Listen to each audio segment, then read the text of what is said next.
This is Classical Ideas with Greg Soden.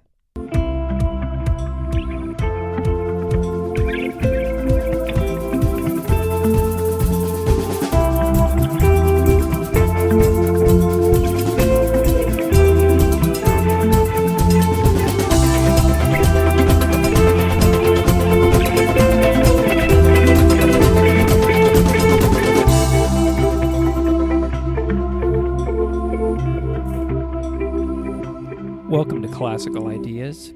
This is Greg Soden. Throughout the last several years of teaching religious studies, I've collaborated with a few close friends on how best to teach the content, texts, practices, and traditions of the world's religions. Each year, my course morphed into something new. I developed my own strategies for engaging with primary sources like the Gita or the Tao Te Ching, and felt my skills sharpened in supporting young intellectuals to ask fantastic questions and engage with people whose backgrounds and life experiences differed from their own. I comb news and journalistic sites and magazines looking for mentions of Confucius, the Buddha, the Greeks, and indigenous thinkers, and think about how to incorporate these modern articles into my classroom. I developed my little version of my own world in a religious studies classroom in a typical American high school. I always wondered how the same type of course was being taught in different regions of the country. What are other teachers doing? How would they teach this title or handle that trip or interpret this passage? How would they help young people make sense of it all? Are they doing it better than me? In the end of July 2018, an article was published on the Harvard Gazette called, quote, "Religious Education Through New Eyes." The article was about a teacher near Chicago teaching religious studies. The teacher, John Camardella, is my guest on the show today. This episode can best be described as two teachers talking teaching methods and the how-tos of teaching about religion in high school. John Camardella teaches religion and social studies at Prospect High School. He's an Illinois native and is a fantastic example of a veteran in teaching, being a lifelong learner. I very much enjoyed this chat with John, and so I hope you will enjoy this conversation with John Camardella.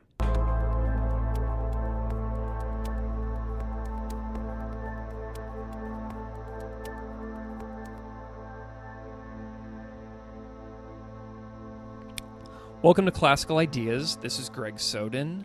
I am here today with my guest, John Camardella, who is a fellow colleague in the world of high school religious studies. John, thank you so much for coming on Classical Ideas. Great to be with you here today, Greg. Can you just start off by introducing yourself a little bit to the audience so they can have a context for where you are in the world? Sure. My name is John Camardella. I'm going into my 16th year in education. I teach at Prospect High School, which is in Mount Prospect, Illinois, just northwest of Chicago, in High School District 214. Wonderful. And so how long have you been teaching religious studies for high school students?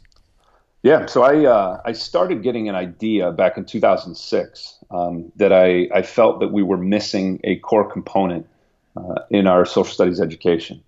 And so what I started to do is I went back to school and did a master's degree trying to figure out, and I did my research about why high school students needed a religious studies and cultural studies course.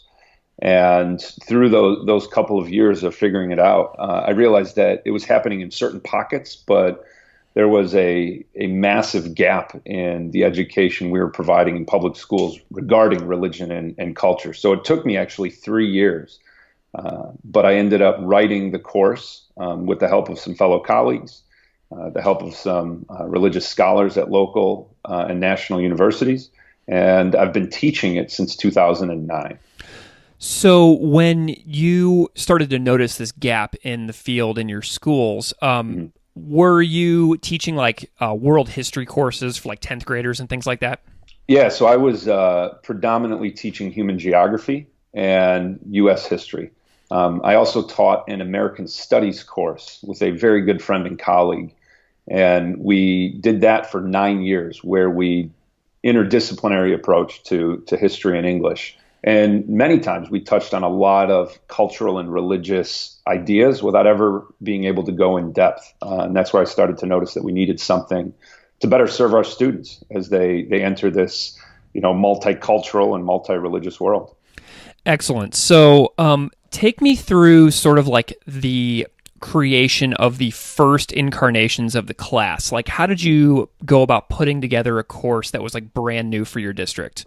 Yeah. So what I did was I just started looking up college textbooks, and so I went and I found a few, and there was one I came across back when I was in high school. This course had been taught briefly at Prospect where I was at, but also it was taught by a man named Tim Phillips at Hersey High School where I went. Tim's still an administrator in our district, and he's always been a mentor to me. And so the book we used in his course was called Ways to the Center by Brink and Carmody. And so I went back to that and I sort of started there. I reread it and I started structuring it for a high school class. And that was the one that eventually got approved in 2009. How similar is the current version of the class to the one that you made back in 2009? It's not very. Okay. And what I mean by that is we do go in a similar trajectory. We still sort of follow the traditions-based approach, meaning that we do dedicate time to a religious tradition over about 3 weeks.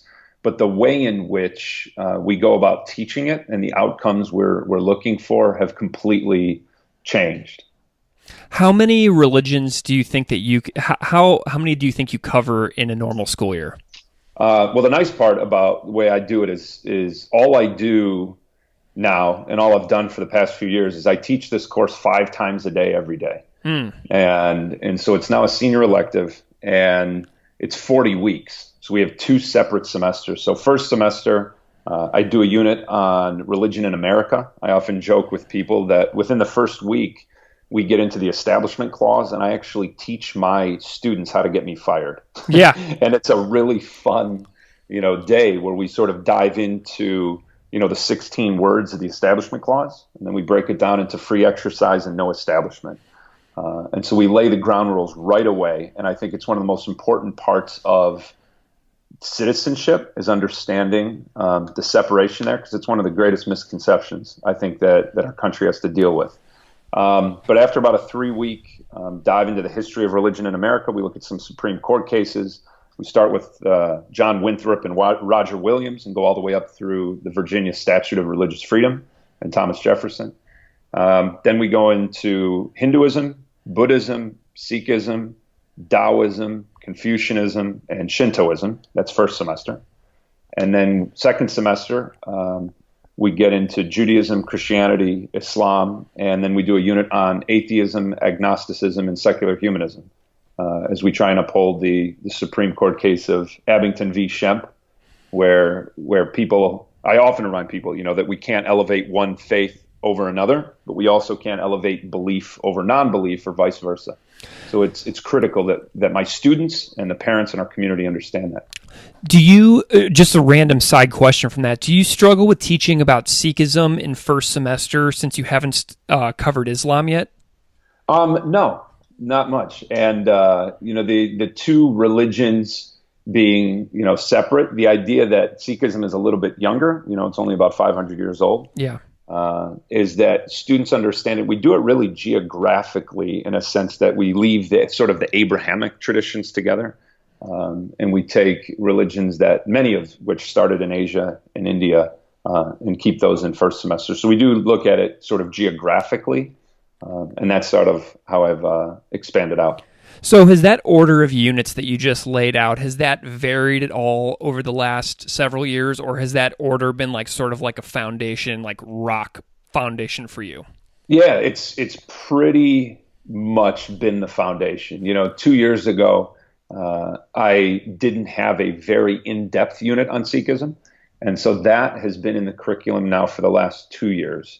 And I'm very proud of it because, Sikhism, according to most census bureaus and all the polls that are taken, is about the fifth largest religion in the world. And I think it's very important that our students understand the complexities within the tradition, but also then how it's influencing both life in America and around. Hold on a second. John? Yeah. Okay. Sorry about that. I had a little audio glitch. No Are there any religions that you don't have included in the curriculum that you have as like a goal for including in the future? I think the big one that people, well, I should put it this way. The question that most people talk about is, the traditions of Yoruba. I think a lot of the African diaspora type religions, which have high influence. I've just never been trained in them. And also the indigenous religions of, say, for example, the Native Americans. Those are the two, the indigenous traditions I do understand is lacking. But like I said, again, in order to do justice and make me feel really comfortable with the information, I would need to go back to school before I would feel comfortable teaching those. So what does like a typical unit do for work? Like, so take me through like a unit that, people might recognize. Like, take me through like a Hinduism unit or like a Christianity unit. Sure. I think the biggest thing, this would be a great time to talk about really the work that we've been doing over the last year. So the work with the Religious Literacy Project at Harvard Divinity School and Dr. Moore, it's really changed the trajectory of my course quite substantially. And we now, and I have adopted what's known as a cultural studies method for studying religion. And so we really do start with the first few days of giving students the language so we understand access points to understanding the tradition. So what we want to always try and convey to the students is that whether it's Hinduism, Christianity, or any religion that we're talking about, that religions don't necessarily speak. Not all religions have texts. Not all religions have rituals that are equal across time and space. And so what we do is we give language, we give some basic doctrinal, ethical implications, but at no point do we ever claim them as exclusive.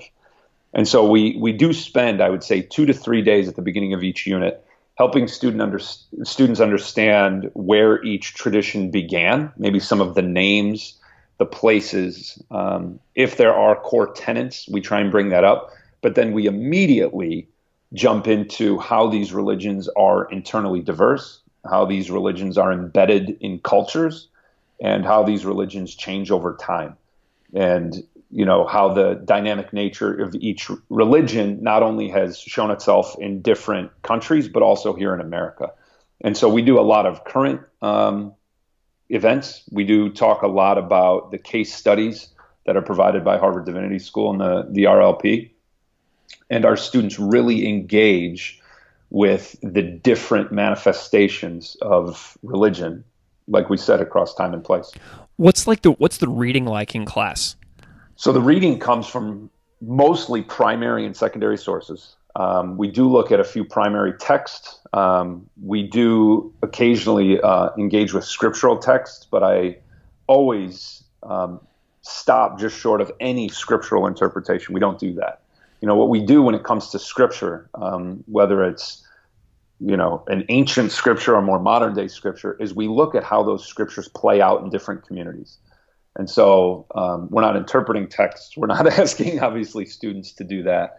But that's the most important part, is that we're looking at what are some primary sources, but most importantly is how have people interpreted those sources as they live out their lives. Do the students seem to show any inclination that they want to be interpretive whenever they're reading text? Sure. And that's the beauty of the course, is that they have the free exercise to do and approach the content however they'd like. They can approach it from a devotional standpoint. That's wonderful, and I support that. For me, the concept of them understanding what religious studies is, versus a theological or devotional approach, My students understand that, and we return to it quite a bit. When students want to do that for their own, interpretation, that's great. But they're very aware that that's not something that I do.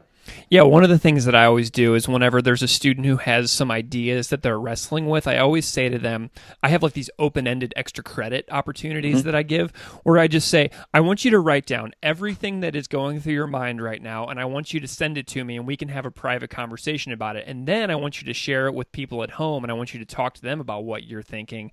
And then if they have anything they would like to add to the thoughts and ideas, we can all have this like 3-person dialogue going on between home, the student, and the teacher. And it has led to some really amazing conversations. And it's just something that people will intrinsically follow. So what are some of your assessments like? So the assessments really over the last year, I've done away with all Scantrons. I've done away with all quizzes. I've done away with all tests. And I have found that through the support of the Religious Literacy Project, we've now moved to a case study based assessment. And I would recommend them to anybody who's in this field. And so what this looks like and what this currently looks like is for each of the major religions, Harvard has authored 4 case studies for each religion. And they center on the topics of gender, violence and peace, life as a minority, and climate change. And so the fascinating part, and our students absolutely love this, is at the end of each unit, they get to choose the topic they're most interested in. So we're dealing with the religion, but as it's embedded in culture, dealing with different topics. And so the assessment goes like this, is they'll get a 2-page authored case study from the Religious Literacy Project, and they get to choose one of the 4. They'll spend an entire day interacting with the primary and secondary sources that the Divinity School provides, that the authors at the Religious Literacy Project provide. And the nice part is at my high school, we have a 1-to-1 iPad ratio. And so they'll have the packet of the case study to read, but then they're on their iPads engaging with the links. So they're watching interviews, they're watching videos, and it's a really, really authentic way of engaging with this material. Then the second day, so it's a 2-day assessment. The second day they come in and I give them 6 questions, 5 to 6 questions from each case study. So whatever case study they chose, there are a different set of questions. Their job then is to choose 2 of those 6 and author an essay in 50 minutes answering those questions. And so it's open note.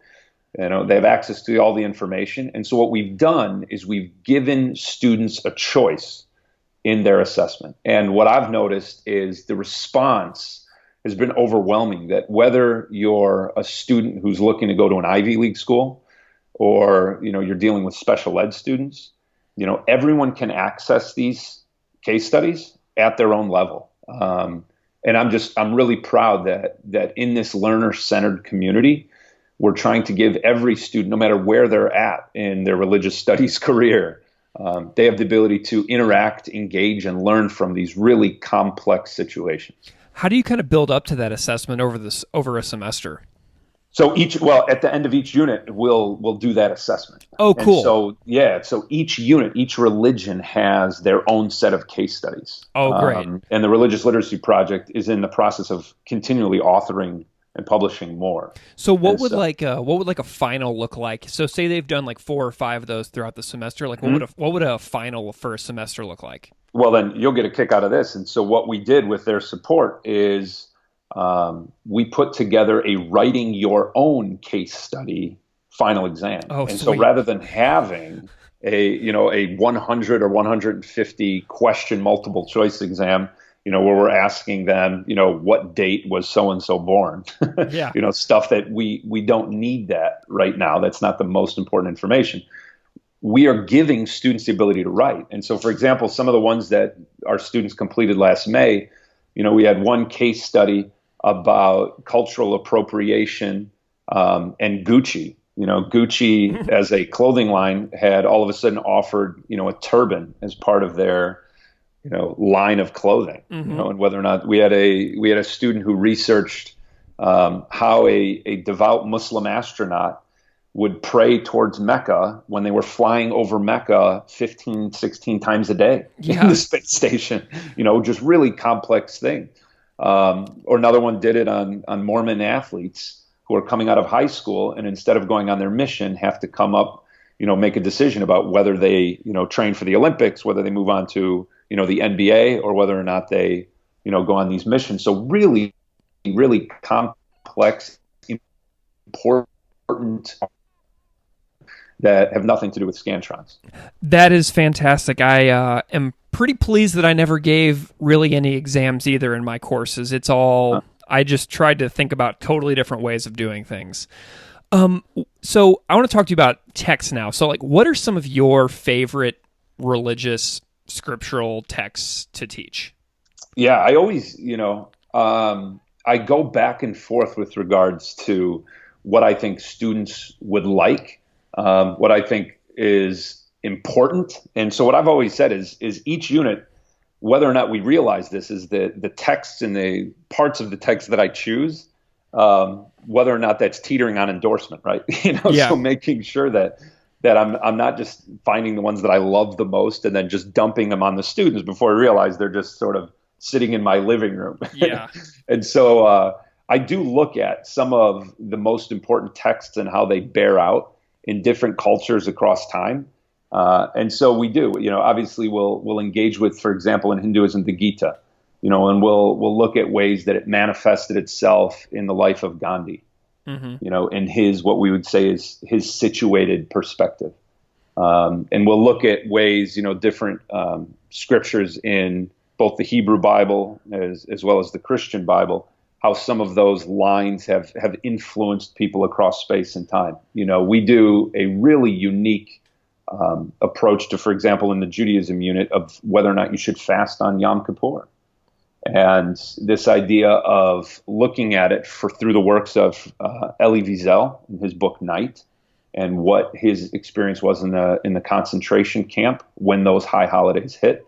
We then look at other ways that rabbis, both during, say, for example, in 1848, there was a cholera epidemic, and how the words of the Hebrew Bible changed when you were dealing with a cholera epidemic versus when you're living in a time where everybody was healthy. And so that's what we do is we'll look at these texts and try and help students see the different way people interpret them and live them out in really, important ways to those people with the context of where they're at and what time they're at.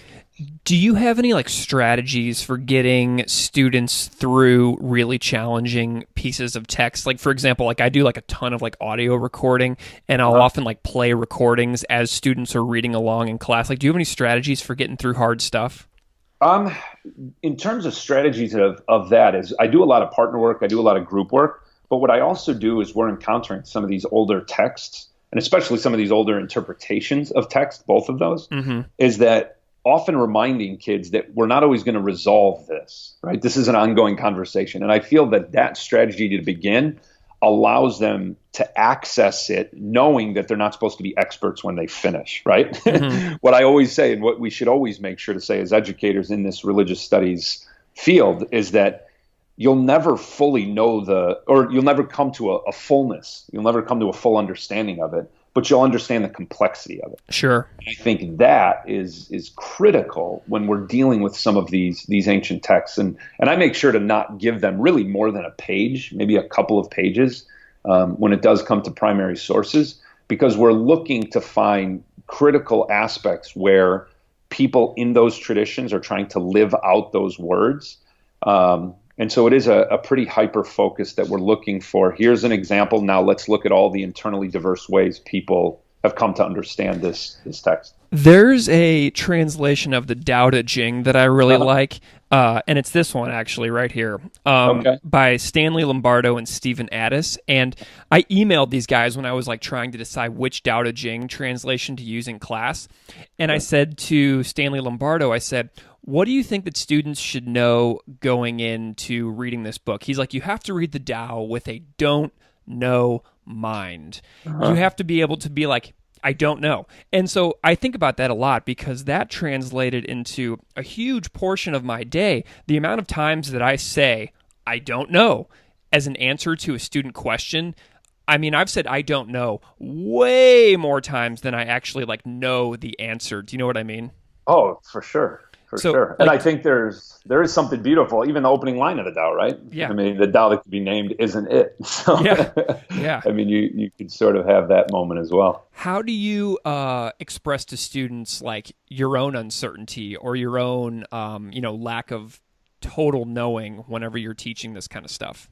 I think that's very apparent, that I come out in the first day and I tell people when people ask me what my agenda is, and I say it a lot, my agenda is to become obsolete. I teach 17 and 18-year-olds, and I feel that, if they don't succeed, I've failed. And what I mean by succeed is if I have not given them the tools and the language with which to engage in this country, as well as, if they're to venture outside of this country, I don't think I've done my job. And so what I mean by that is helping them understand and learn to become comfortable with being uncomfortable.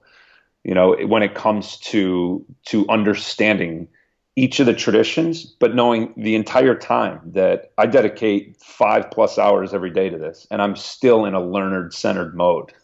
Yeah. And I think it's critical in this field to be in that. You realize that no matter what you're engaging with or who you're talking about or who you're learning about, you're still coming at it from your worldview. You're coming at it from your situated perspective and all the baggage and experiences that you've had. And so once we help situate each student in their own place, I think there is a level of comfort, a level of I don't want to say being comfortable, but being able to sit in the class, not trying to be something that they're not. Yeah. Not trying to be like, I need to know all the answers. Correct. Just say, let's see where this goes. Yep. So you and I have had like somewhat different experiences with regards to like field trips and guest speakers. So I kind of want to talk about these two topics. Sure. So throughout the years, what has been your perspective on field trips, like going to synagogues or mosques or temples or something like that? How have you thought about this issue? Sure. One of the most pressing issues when it comes to this. I've never taken any group of students on a school-sponsored field trip to a religious site or a religious house of worship. I never felt in my role as a religious studies educator that it was my job to do that. I was very aware of, and I would say this, both out of respect, but also I would say out of risk management.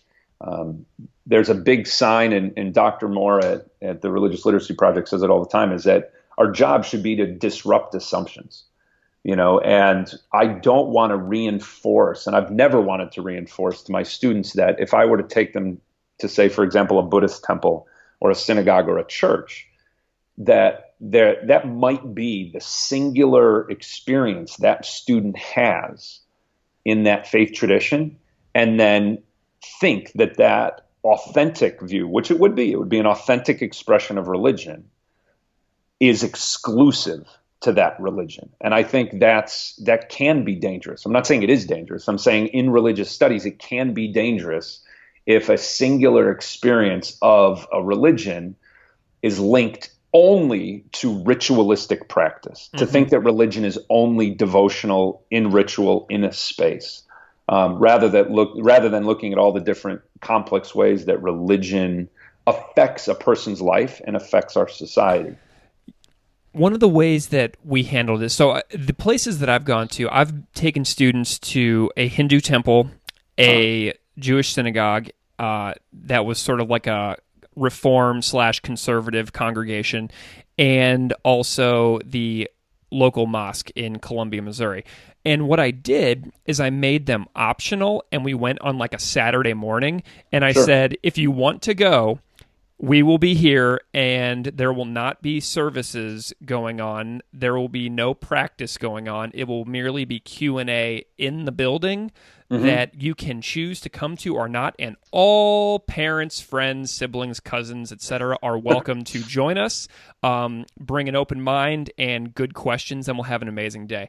It's gone really well, too, but yeah, it's one of those things to where in the back of my mind, I'm always waiting for something to get tense. Do you know what I Mm-hmm. mean? Like there Oh, was absolutely. one gentleman one time was sitting in the circle at the Hindu temple, arms crossed, posture leaned back, scowl across the face, and I was just waiting for something to go wrong the whole time.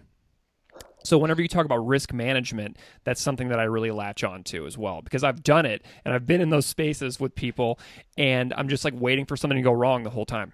Yeah. And I think religion is really, the one aspect that I think we should just really think answers, but different than a history field trip. It's different, than a math or science field trip. We're talking about, for those practitioners at those houses of worship, what is of utmost importance in many of their lives. And on the extreme end of it being possibly, and the way you did it doesn't sound like this, but I know a lot of field trips, it can sometimes be a little voyeuristic if you're going into these houses of worship during worship services. Yeah. In addition to students, again, having this assumption that religion is this way, and this, in their mind, that what they experienced was real religion, and anything that doesn't fit that idea that they had reinforced isn't as much religious or isn't as vital to the religion.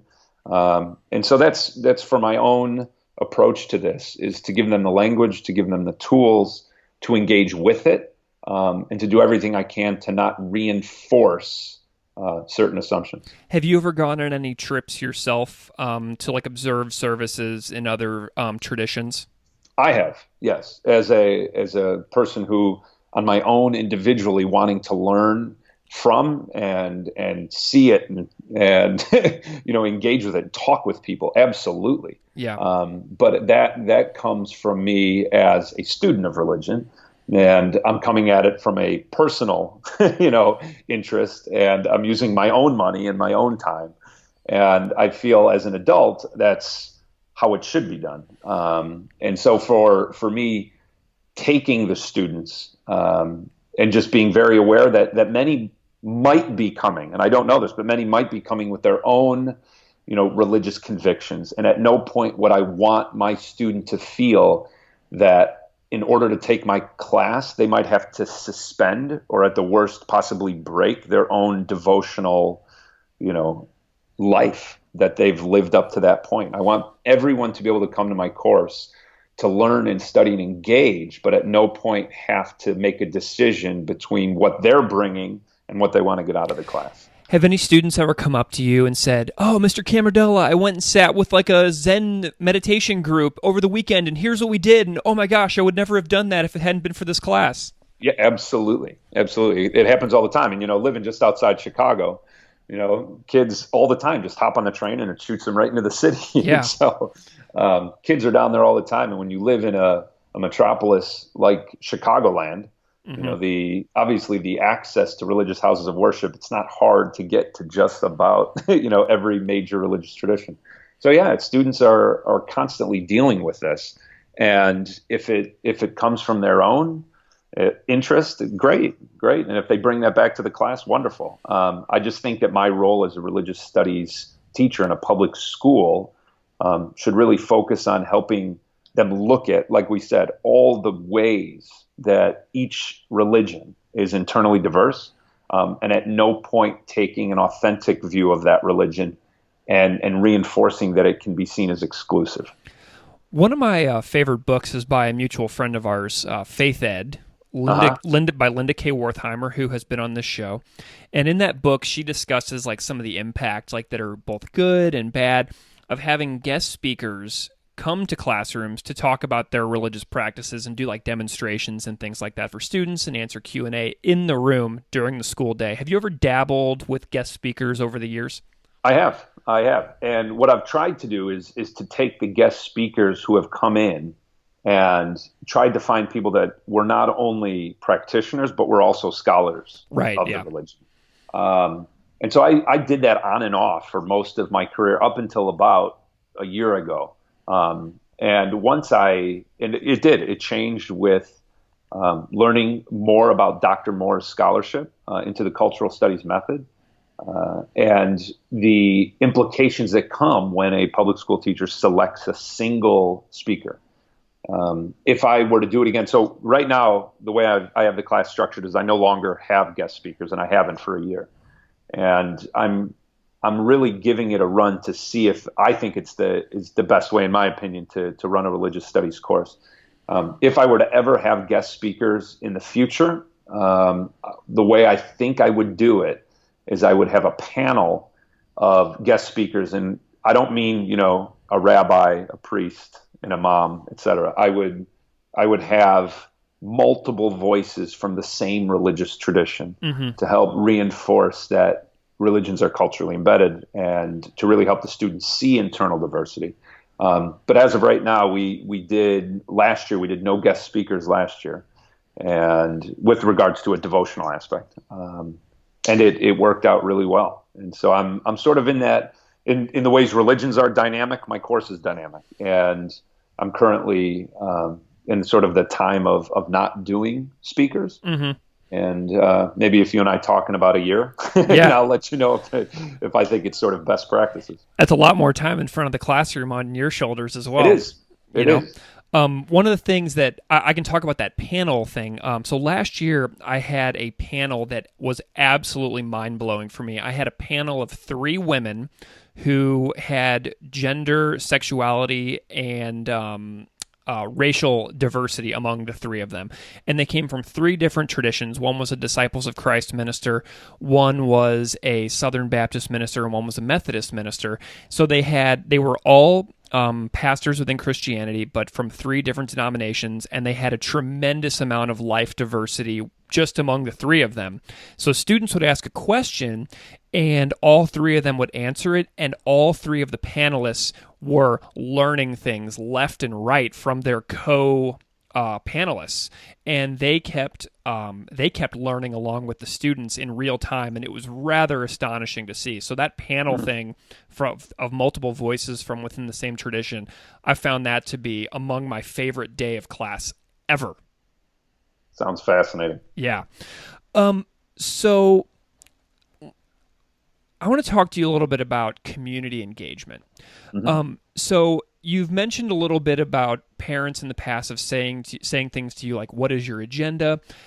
I know that you have a parent literacy course that you teach. So how have you tried to engage the adults in religious literacy in your own community? It's a great question. And this is something that I'm really passionate about. Is I've tried to figure out ways to not only engage with the students, but also with their parents. And for the first few years of teaching this course, I was receiving really genuine emails from parents asking what we were teaching, how we were teaching it. Because I just think that religion in public schools is so misunderstood. And going back about 4 years ago, I finally said to myself that there's got to be a better way than and for my own time, my own sanity. But when I say this, like, there has to be a better way of engaging our community at the local level. And so what I started doing, first year it was off-site, and now this will be the 3rd year that it'll be on-site, is I host a 2-hour course every 3rd or 4th Thursday night. I reserve our library, and I offer it for free. And I just say, any parents, and now it's any adults in the community that are interested, please come out. We're going to go through some readings. We're going to go through some lecture. We're going to show you some short videos. And we're going to discuss what your son or daughter will be discussing over the next 3 weeks. And so I pretty much give the parents an opportunity to not only learn what their child is learning, but for many of them themselves. Yeah. I've had medical professionals, I've had lawyers, I've had businessmen and women who've come through the course and say, I just need some help. I'm going to Singapore, or I deal with patients that need this, or, right? I mean, you can imagine all these different ways that religion plays out across society. And so what I've found is that it's a great way to engage the adults. And what I think is it changes and improves the conversation at home with their kids. And it's something I believe in. It's something that I would say, if anybody's looking to improve the religious studies education at their school and also in their community, it's just such a fun way. And it's hard. I mean, because now you're dealing with adults, but it's very worthwhile, and it's something like I said, I'm really excited to do. My friend George Frizzell, who founded the religious studies course in Columbia, Missouri, that I wound up teaching at a different school, he taught the class at a school in Columbia for like 20 plus years. And he's now since retired, but he was like my mentor. He was my first guest I ever had on this show. And he does the exact same thing. He has a once a week class open to the public. He advertises it. It's in the school's library. And he also brings in a guest each time for questions and things like that. And it's really remarkable. What's your turnout like for the parents, for the parent programs? What's your turnout like? Last year was sort of our high point. I had 138 students last year in my courses, across my 5 courses, and I had 110 of their parents sign up on the email list. Amazing. And we had between, I'd say about, on the low end, about 40. On the high end, we'd have some nights up close to 70. And I understand that everybody's lives are busy, but I was expecting 5 or 10. Yeah, that's amazing. We've really sort of hit this moment now where people want to engage with their neighbors. They want to, engage with, like we said, this multicultural and multi-religious society we live in, and to do so hopefully in a critical yet respectful way. And I would love to find more religious studies teachers and people in this field that are looking for ways to improve upon this. So the biggest thing that I can find right now in this country that is advocating for religious literacy for all people is something that you've mentioned several times. It's the Harvard Religious Literacy Project. And the way I found you is that you were featured in the Harvard Gazette. There's been articles about you in the Daily Herald and the Chicago Tribune.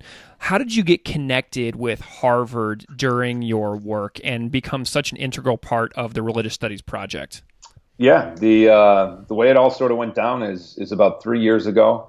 I teach in District 214, but I'm also an alum of 214. So there are 6 high schools, and I went to Hersey, and a fellow alum who went to Wheeling High School, his name was Ben Marcus, and Ben is a religious literacy specialist, and asked me to be a part of what would become known as the C3 framework. It's a way that states can sort of gear their standards for teaching about social studies.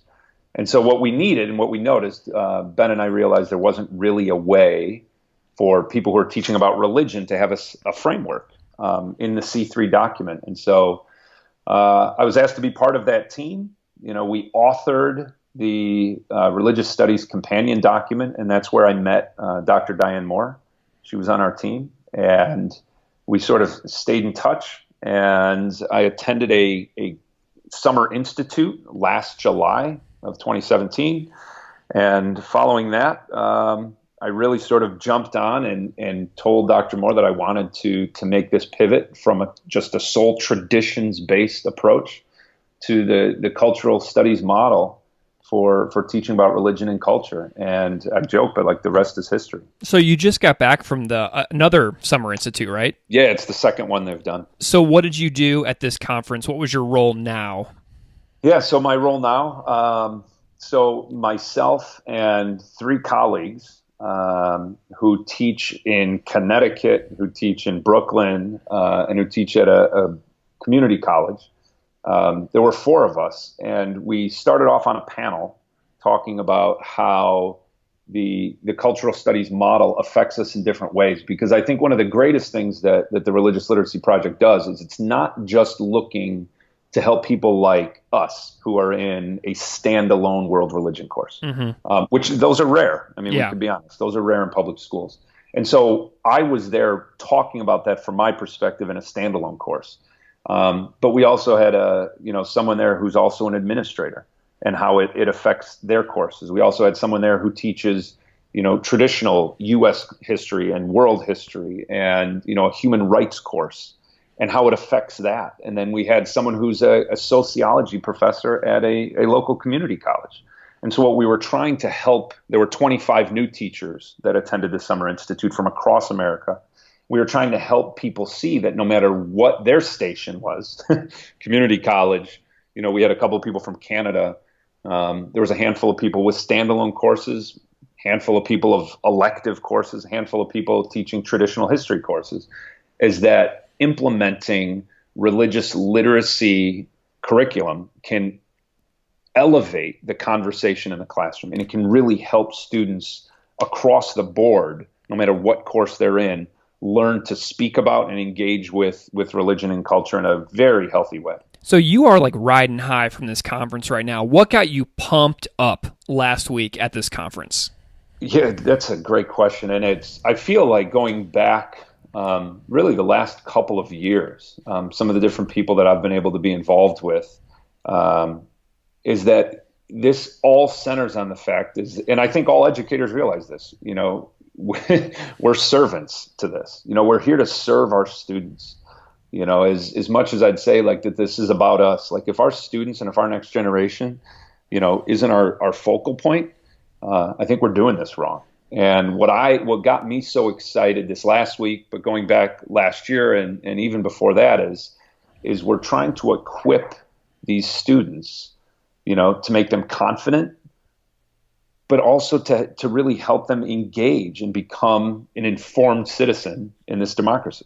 And I feel that this cultural studies method and this learner-centered environment where students can come at it with critical inquiry, that we're really onto something, and that I feel that this best serves the needs of these students.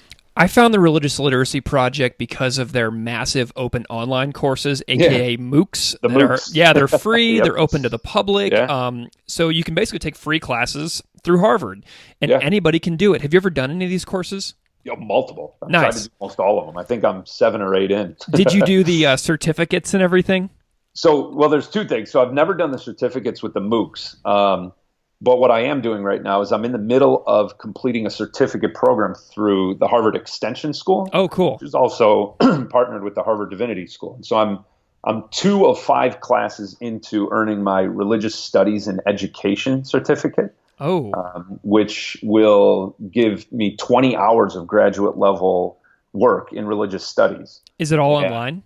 It's both online. It can be in person, but you can do it online. And you're live, so you do have to show up. You're virtually in class, and I found it very, very rewarding. And for any religious studies teachers out there that are looking to really improve their craft, the religious studies and education certificate through the Extension School is outstanding.